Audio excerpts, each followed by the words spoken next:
Let's play a game. Manuel is a baker, Nadine is a dancer, and Dina is a mother of two. What do they all have in common? Any guesses? They all immigrated to America from somewhere else. My name is Manuel Madeira.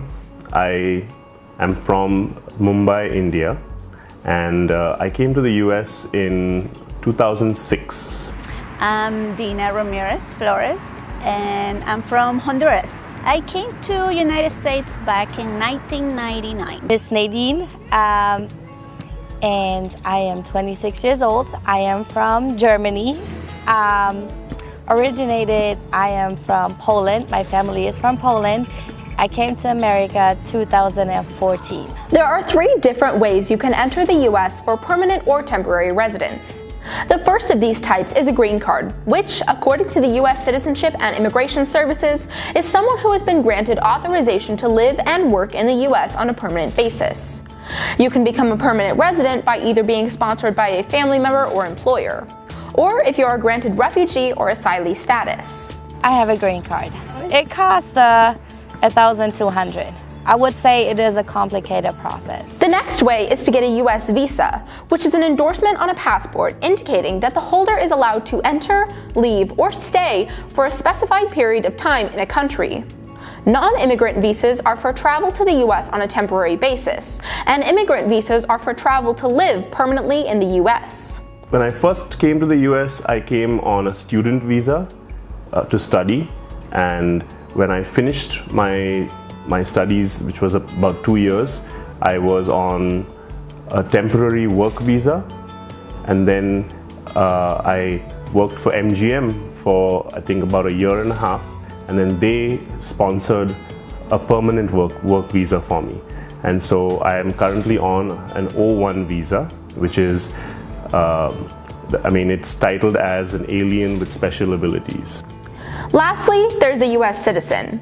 To become a US citizen, you must meet certain eligibility requirements, be a legal permanent resident, go through the naturalization process, and take a test.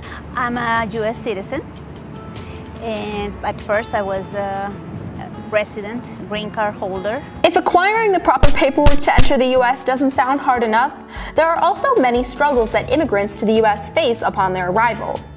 According to the Global Citizen, the top 7 struggles immigrants face upon arrival to the US include speaking and learning English, raising children and helping them succeed in school, securing work, securing housing, accessing services, transportation, and cultural barriers. I already knew English a little bit, but British English.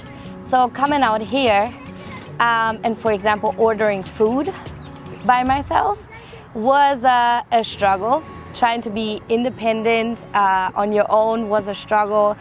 To learn the people, the language, the slang, it was really, really hard. I was lucky because my mom sent me to a bilingual school, and I was learning English. Was becoming a bilingual secretary, so I had to learn a lot of English shorthand and type English and a lot of grammar. So when I came here, it was a lot easier for me to understand, but I couldn't speak it. It was a lot different. Plus, we had a lot of friends. Our neighbors were like family. So, like our door would always be open. People would walk in and out of our house like it was their own house. But it's a little different here. Like I can't just walk into my neighbor's house and, they'll probably call the cops.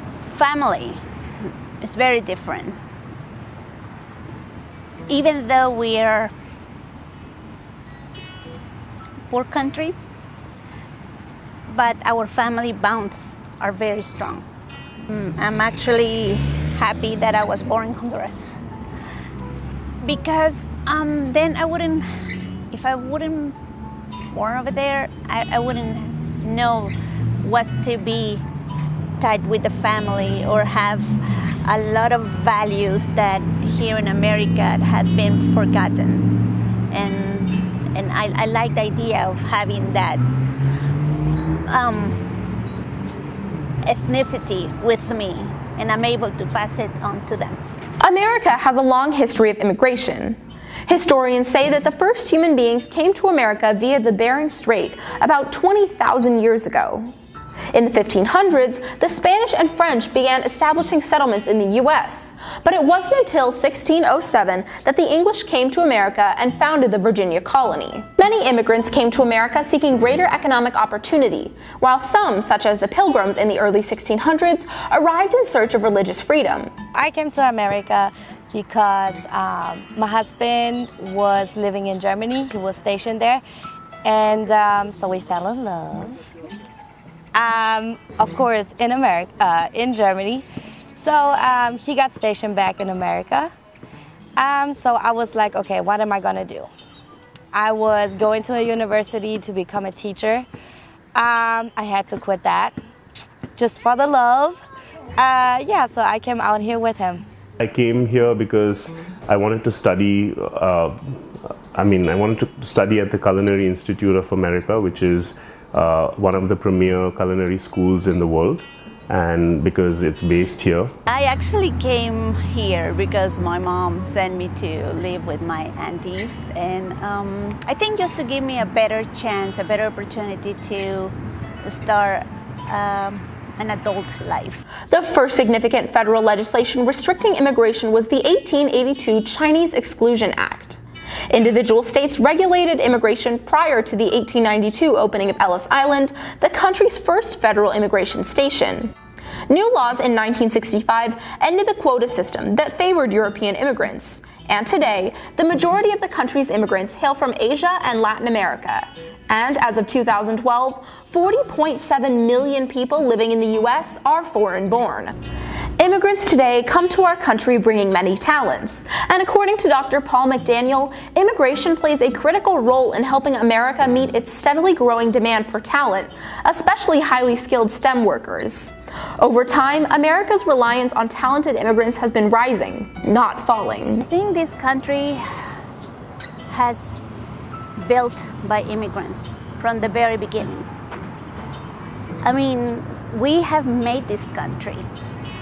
Everybody that has come from everywhere, from China, from Europe, from Africa, from Latin America, everybody has made this country, not just I don't want to sound racist, but not just white people. However, with the current state of immigration, less and less people from certain countries are being allowed to enter the U.S. Chief Operations Officer at the U.S. Chamber of Commerce, David Chavern, feels that if we do not fix our immigration system, we will send the most inventive and entrepreneurial citizens of the world the message that their ideas and efforts are not welcome in the U.S. Unfortunately, for those who are in a position that are becoming residents, green card holders, or U.S. citizens, it's very tough now. Way back then, things were a lot easier. Like any other country, I think America is doing what they need to do to protect their country and their citizens. So I think having immigration laws and rules is important, even though sometimes, and I say this from first-hand experience with what happened to my wife when my daughter was born. She had to go back home and she got stuck there because of whatever immigration issues. Things like that can happen, and people who are doing things legally and following all the correct procedures can also sometimes end up in such situations. I gave up so much, and it's hard, for example, if you will get a divorce, to try to keep being here in America. I gave up a lot and I built a lot here in America, coming here. I'm a teacher in the school, I'm a dance teacher, and now I have to struggle to stay here. I have two perspectives. It's great that we're having a better form of government that is a little bit tight with rules. They're implementing the rules that probably one time were not implemented, but now they want to do it all at the same time. So it's like, wait, now. Immigration has a long, rich history that has shaped our country as we know it and will continue to for future generations.